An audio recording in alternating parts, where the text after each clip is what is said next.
같이 보실 말씀은 갈라디아서 5장 16절부터입니다. 순서지에는 16절에서 26절이라고 했는데 16절에서 18절까지만 이 시간 같이 보도록 하겠습니다. 갈라디아서 5장 16절에서 18절까지 봉독해 드립니다. 내가 이르노니 너희는 성령을 따라 행하라. 그리하면 육체의 욕심을 이루지 아니하리라. 육체의 소욕은 성령을 거스르고 성령은 육체를 거스르나니 이 둘이 서로 대적하므로 너희가 원하는 것을 하지 못하게 하려 함이니라. 너희가 만일 성령의 인도하시는 바가 되면 율법 아래에 있지 아니하리라. 아멘. 보통 성구 영신 예배를 드릴 때는 보통은 이제 감사의 예배를 많이 드립니다. 한 해 동안 지켜주신 은혜, 한 해 동안 살펴주신 하나님의 보살피심, 인도하심에 대한 감사의 예배를 보통 많이 드리는데요. 저는 그 감사도 중요하지만은 그러나 우리가 또 앞으로 항상 전진해 나가야 되는 것이 우리의 인생이기 때문에 새로운 한 해를 시작하는 그러한 모습으로 하나님께서 새로운 한 해에 우리에게 어떻게 살 것인가, 무엇을 원하시는가, 그것을 좀 같이 생각해 봐야 될 것이 되겠다라는 그런 생각이 듭니다. 그래서 오늘은 우리가 물론 한 해 동안 보살펴 주신 은혜를 감사하는 것도 좋지만 정말 2025년도에 하나님께서 우리에게 무엇을, 우리의 어떤 삶을 원하시는가, 그것을 이 시간 같이 보기를 원합니다. 미국의 교육자 중에 버틀러라는 사람이 있습니다. 이 사람이 했는 말 중에 이 세상에는 세 종류의 인간이 있다라는 말을 합니다. 한 부류는 이 세상에서 무슨 일이 일어나는지 전혀 생각조차 하지 않고 아무 생각 없이 그냥 세상 흐름 따라 살아가는 부류가 있고, 또 한 부류는 일이 일어나는 것을 보고 여러 가지 상황이 생겨지는 것을 보지만은 그러나 그 상황 속에서 그냥 수수망란하면서 살아가는 부류가 있고, 세 번째는 그 가운데서 이를 자신이 창조하고 만들고 그렇게 그 시대를 이끌고 살아가는 그러한 소수의 사람이 있다고 말을 합니다. 사실은 이 소수의 사람이 이 시대를 이끌어가는 거죠. 그리고 어떻게 보면 그리스도인 역시 이 소수의 사람에 들어가야 한다라는 것입니다. 그런데 그냥 단순히 세상적으로 이 시대에서 무언가를 창조하고 이 시대에서 무언가를 만들어가는 그런 사람이 아니라 정말 하나님이 원하시는 그러한 길을 행하는 그 소수의 사람이 되어야 된다는 것이죠. 그래서 제가 오늘 5장 16절부터 읽어드렸습니다만 5장 13절에 보면 이렇게 말씀을 합니다. 형제들아, 너희가 자유를 위하여 부르심을 입었으나 그러나 그 자유로 육체의 기회를 삼지 말고 오직 사랑으로 서로 종노릇하라라고 합니다. 여기에 자유로 육체의 기회를 삼지 말라라고 말씀을 하죠. 이 부분을 이제 제가 잠시 후에 또 다시 말씀을 드리도록 하고요. 이 뒤에 보면 서로 사랑으로 종노릇하라라는 이 말씀을 이제 오늘 본문 16절에 가면은 성령을 따라 행하라라고 그렇게 말씀을 바꾸고 있는 것입니다. 여러분, 거듭난 그리스도인, 사실 구원받은 자들도요, 육체의 욕심이 있습니다. 이전에 불신자로 살던 사람이 어느 날 자기가 예수 그리스도를 믿고 하나님을 믿는다고 해서 단번에 그의 삶이 확 바뀌어지지는 않습니다. 마귀의 자식이 하나님의 자녀가 되었다라는 신분의 변화는 분명히 일어났죠. 그러나 그 신분의 변화가 일어났다고 해서 그 사람의 삶이 바뀌어진다거나 그 사람에게서 어떤 인간적인 욕심이 사라졌다, 세상의 욕심이 사라졌다, 죄를 짓지 않게 되었다, 그렇게 말할 수는 없는 것입니다. 며칠 전에 어느 목사님과 같이 식사를 하는데 그 목사님이 이런 말씀을 했습니다. 내가 시간이 지나면서 더 엎드리는 시간과 말씀을 가까이 하는 시간이 더 많아지지만은 그럼에도 불구하고 여전히 인간적인 생각이나 욕심들은 사라지지가 않더라라는 그런 어떤 말씀을 하신 것을 들었습니다. 그렇습니다. 그리스도인은 분명한 것은 그리스도인은 모든 것이 새롭게 바뀌었죠. 새롭게 회복이 되었고 영육과의 모든 것이 새로운 피조물이 되었습니다. 그러나 그렇게 새롭게 되었다, 이제 죄인이었는데 이제 의롭게 되었다라는 그 선언, 그리고 그렇게 새롭게 된 우리기에 하나님의 나라를 유업으로 받는다라는 약속은 받았지만 그러나 그것이 실제 우리의 삶 속에서 우리가 완전히 의로워졌다, 완전히 거룩한 삶을 살고 있다라고 말하지는 못하고 있더라는 것입니다. 이 성경에서는 우리가 완전히 의로워지는 때가 언제냐? 그것은 결국 우리의 몸이 구속의 날에 이르러야 된다라고 말을 합니다. 쉽게 얘기하면 예수님의 재림의 때가 되어야지 우리가 완전히 의로운 자가 된다라는 거죠. 그래서 로마서 8장 23절에서 바울이 그렇게 이야기합니다. 그뿐 아니라 또한 우리 곧 성령의 처음 익은 열매를 받은 우리까지도 속으로 탄식하여 양자 될 것, 곧 우리 몸의 속량을 기다리느니라. 쉽게 말씀드리면 처음 읽은 열매를 받았다는 게 구원을 받았다는 거고요. 속으로 탄식을 합니다. 정말 이러면 안 되는데, 이러면 안 되는데라는 그 탄식을 한다는 거죠. 그러면서 무엇을 기다립니까? 우리 몸의 속량이라고 말합니다. 양자 될 것, 이미 우리는 하나님의 양자가 되었는데 여기서 양자 될 것, 그리고 우리 몸의 속량이라는 것은 마지막 날 예수님의 재림 때 하나님이 우리를 완전한 거룩한 영광의 모습으로 바꾸는 그 날을, 그 모습을 이 말씀을 하고 있는 것이죠. 그때가 되기까지 사실 우리는 이 세상 살아가면서 많은 유혹을 받게 되었습니다. 세상의 유혹을 받고 정욕과 시기와 탐심으로 인해서 시험을 당하기도 합니다. 때로는 그것들을 이기지 못해서 죄를 짓기도 하죠. 그러면 어떻게 하라는 거냐? 어차피 인간이라는 존재 한계가 있는데 그러면 그냥 죄를 짓고 살라는 거냐? 도대체 무엇이 우리가 살아가는 방식이냐라고 질문을 할 수가 있는 것입니다. 그리고 그 질문에 대한, 그 물음에 대한 대답이 바로 오늘 제목인 것이죠. 오늘 말씀처럼 성령 안에서 행하라. 달리 말씀드리면 성령을 쫓아 행하라라고 말씀을 드릴 수가 있다라는 것입니다. 앞서 말씀드린 듯이 사실 우리는 죄에 대해서 이미 죽은 존재입니다. 죄에 대해서 죽었다는 것은 더 이상 죄의 지배를 받지 않는다는 것이고 죄가 우리를 다스리지 못한다는 것이죠. 그렇지만 육신을 가지고 살아가는 존재이기 때문에 여전히 우리는 죄로부터 죄의 유혹을 받게 되었습니다. 그리고 그 유혹이 우리로 하여금 탐심을 일으키게 하고 죄와 손을 잡게 하고 죄를 범하게 만듭니다. 그래서 우리는 이 육신의 욕심과 날마다 싸워야 되는 거죠. 그 바울이 뭐라고 합니까? 나는 날마다 싸운다. 또 믿음의 선한 싸움을 싸운다. 이것이 바로 우리가 날마다 죄와 싸우는 것을 의미를 하는 것입니다. 그리고 이런 싸움의 시간들을 보내면서 우리는 날마다 조금씩 거룩해져 가는 성화의 과정을 걸어가게 되어지는 것입니다. 그런데 이 과정이 참 쉽지는 않습니다. 그래서 때로는 좀 방심을 하고, 그리고 어떨 때는 이 정도면 되겠지라고 안주를 하거나 방심을 하게 되면 그 싸움에서 지게 되고, 또 때로는 그것으로 인해서 오히려 하나님의 징계를 받는 그런 시간을 맞이하게 되기도 하는 거죠. 사실 하나님의 징계를 받는다는 것이 그렇게 썩 달가운 소리는 아닙니다. 좋은 소리는 아니죠. 그러나 부모가 자녀들이 올바른 길을 가게 하기 위해서 어쩔 수 없이 징계를 해야 하듯이, 마치 하나님께서 당신의 자녀들이 정말 당신이 원하시는 그 길을 갖지 않을 때, 하나님의 자녀라는 그 신분에 걸맞는 삶을 살지 않을 때는 징계를 해서라도 올바른 길로 인도하시기를 원하신다는 것입니다. 이것을 아는 우리 속에 있는 성령께서 날마다 탄식을 하는 거죠.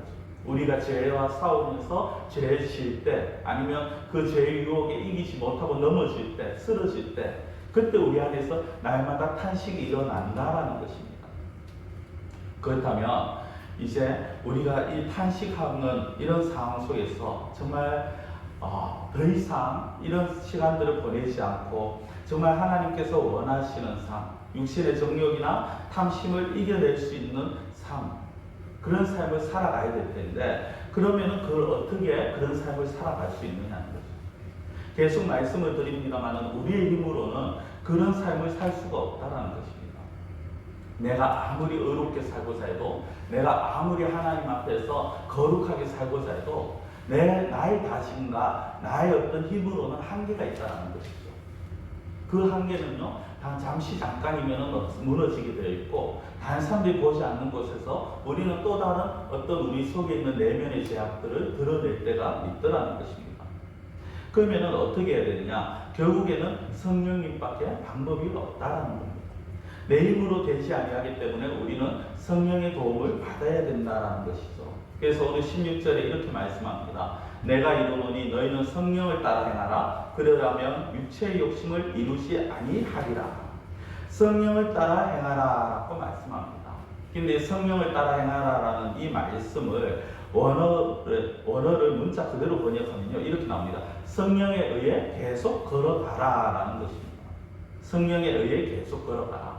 성령에 의해, 성령에 이끌려 라는 거죠. 성령에 이끌려 계속 걸어가라. 그리고 걸어간다라는 것은요 다른 의미로는 생활한다라는 것을 의미를 합니다.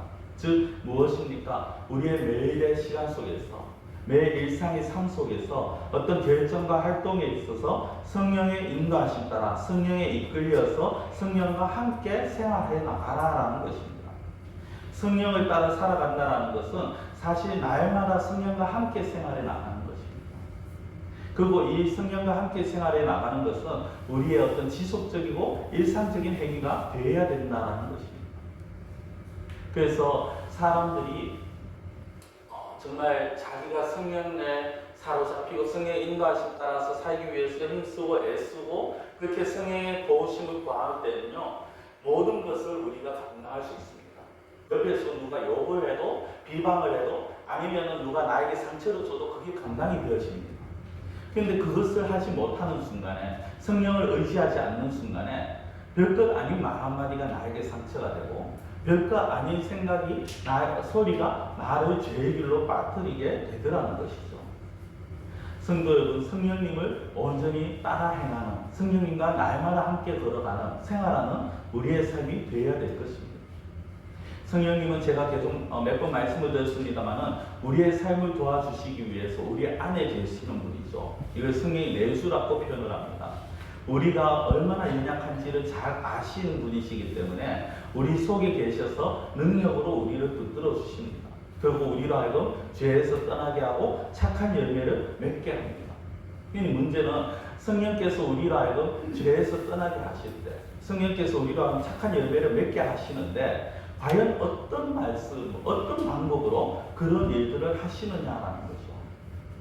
그리고 또 다르게 말씀드리면 우리는 어떻게 해야지 그 성령의 인도하심을 받으면서 살아갈 수 있느냐라는 것입니다. 성도는 성령의 인도함을 받는다는 것은요, 성령의 마음을 헤아리는 것입니다. 성령의 인도함을 받는다는 건 달리 말씀드리면 하나님의 마음을 헤아리는 것입니다. 여러분 학생들이 어떻게 할 때 부모나 선생님들의 마음에 들 수 있을까? 그건 당연히 너무 쉬운 거죠. 선생님들이 무엇을 원하는가를 알면 돼요. 부모님의 마음에 어떻게 하면 내가 부모의 마음에 흡족한 부모의 마음에 맞는 자녀가 될 것인가? 우리 부모님이 무엇을 원하시는가를 알면 되는 거죠.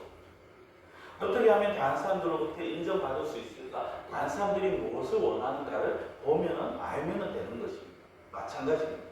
성령의 인도하심이라는 건 달리 말씀드리면 하나님의 인도하심이고요. 즉 하나님이 무엇을 원하시는가를 알게 되면 우리는 하나님의 인도하심 따라 성령님과 날마다 함께 살아가게 되어진다는 것입니다. 근데 많은 분들이 성령의 인도하심, 성령의 요구는 우리가 따르기에는 너무 벅차다, 힘들다, 어렵다라는 말을 합니다. 그거는 본인이 하기 싫어서 하는 말이에요. 성도 여러분, 하나님은요, 우리가 할 수 없는 것을 우리에게 말씀하시지 않습니다. 우리가 할 수 없거나 우리가 불가능한 걸 우리에게 요구하시지 않으세요. 하나님께서 우리에게 무언가를 요구하시고 하나님께서 우리에게 말씀하실 때는 그것이 우리가 할 수 있는 것일 때만 하나님께서 말씀을 합니다. 그리고 그것을 할 수 있는 힘을 주시는 경우에만 하나님께서 그 말씀을 하신다는 거예요. 제가 자녀들을 키우면서 느낀 것이 있는데 아이들에게 무언가를 요구할 때 그 아이들이 할 수 있는 것을 요구해야지 아이들이 할 수 없는 걸 요구해봤자 오히려 사고만 칩니다. 그렇죠? 음식을 할 줄 모르는 아이들에게 음식을 하라고 하면요 주방만 난장판을 만듭니다. 오히려 칼을 만지다가 다치죠. 그건 마찬가지입니다. 하나님께서 우리에게 무엇인가 말씀을 하시고 우리가 말씀 가운데서 하나님의 뜻을 알게 되었을 때 이것을 어떻게 하느냐라고 말할 수 있는 것은 그것은 하나님을 무시하는 것이고 우리가 우리 스스로를 낮추는 것입니다. 왜냐하면 하나님은 우리가 할 수 있는 것을 말씀을 하시고 우리에게 요구하신다라는 거죠. 그 하나님의 이제 말씀, 하나님의 능력으로 우리를 인도하시는데 그렇다면 그 하나님의 뜻을 알 수 있는 방법, 가장 기본적인 게 무엇이냐라고 했을 때 그것은 바로 성경이라는 것입니다.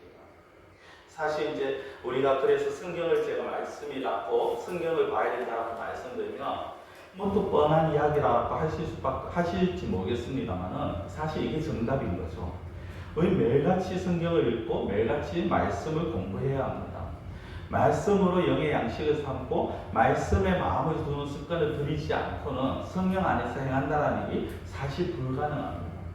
성령을 따라 행한다, 성령과 함께 살아간다는 것은 결국 앞서 말씀드린 것처럼 하나님의 마음을 따라서 하나님의 마음을 헤아려서 살아간다는 것인데 내가 아무것도 하지 아니하고 기도도 하지 않고 말씀도 읽지 않는데 어느 날 하나님께서 우리 속에 갑자기 번뜩이는 생각을 탁 주셔서 이렇게 해야 된다, 저렇게 해야 된다. 그렇게 말씀하시는 분이 아니라는 것입니다. 하나님은 우리에게 늘 말씀을 통해서 우리가 어떻게 해야 될 것을 가르쳐 주십니다.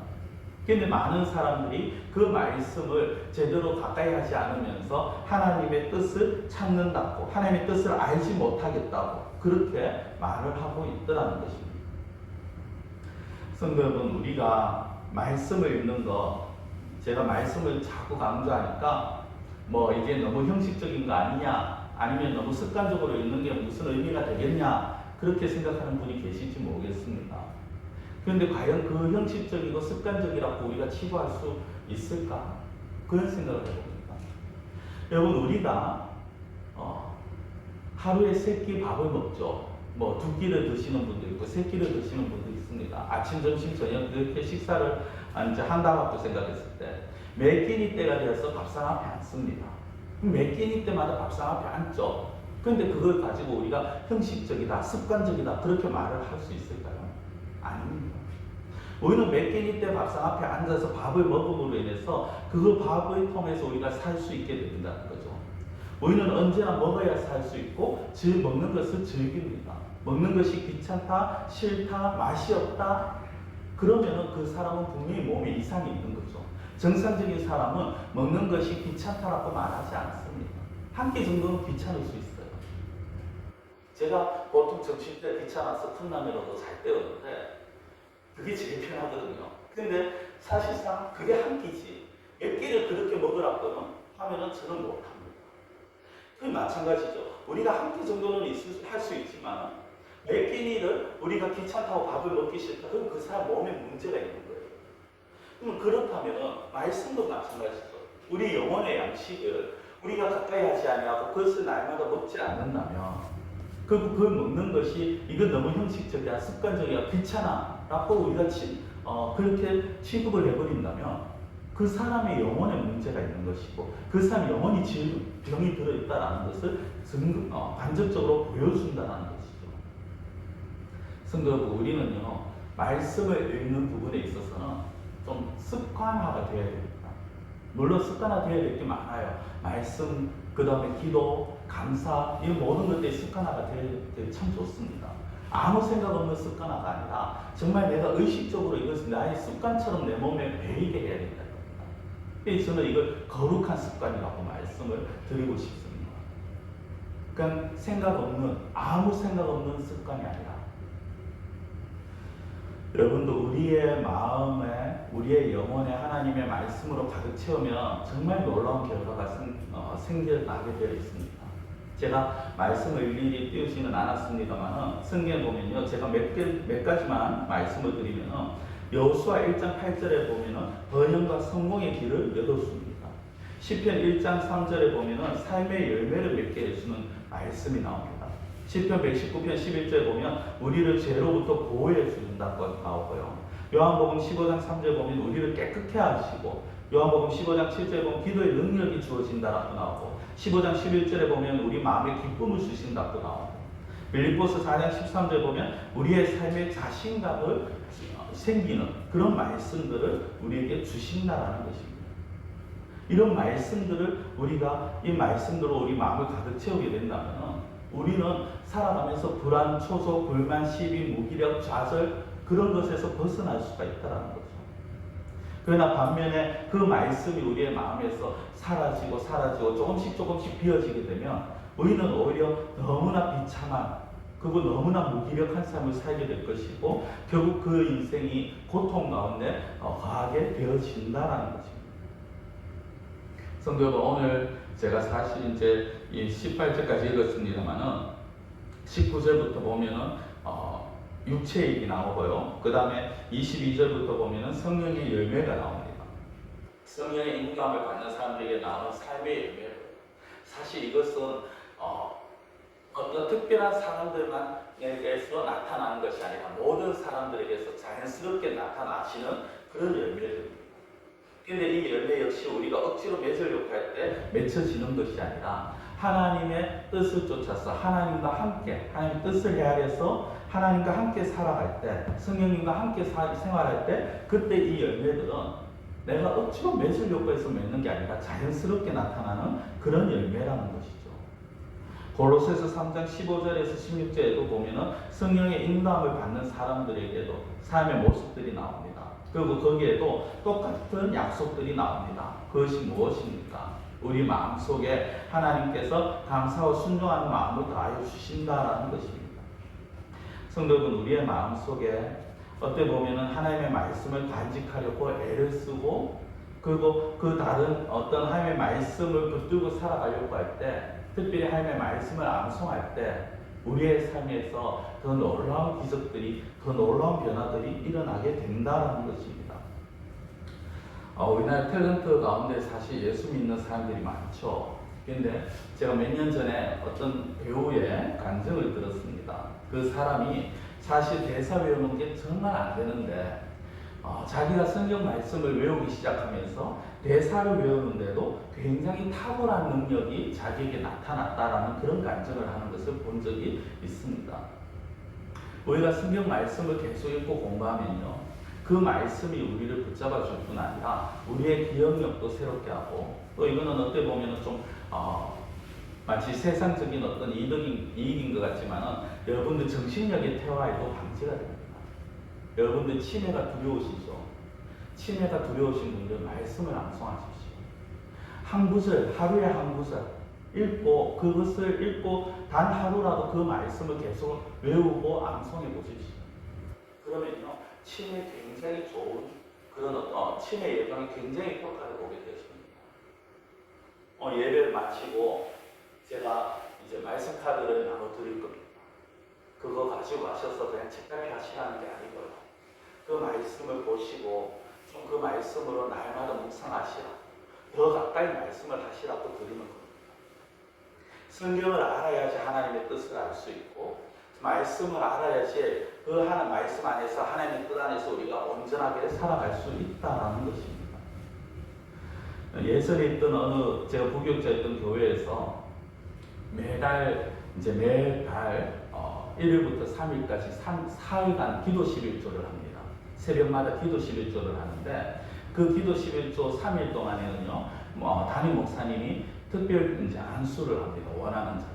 그러면은 이제 그 원하는 자들이 종이에다 기도 제목을 써서 새벽 기도가 마치고 개인 기도 시간에 그 기도 속으로 나오면은 목사님 안수를 했어요. 그러고 나면 그 기도 종이가 이제 각 구역을 맡고 있는 구역 목사님들에게 나누십니다. 그럼 저도 이제 그 교회에 있으면서 그걸 가지고 이제 우리 교회 우리 구역에 이런 기도 우리 구역원들이 이런 기도 제목을 가지는구나 하고 그렇게 보면서 같이 기도를 하는데 거기 가끔 이런 기도 제목들이 올라옵니다. 가끔이 아니라 참 많은 기도 제목들이 상당수의 기도 제목들이 이런 게 올라옵니다. 뭐냐면 하나님의 뜻을 알기를 원합니다.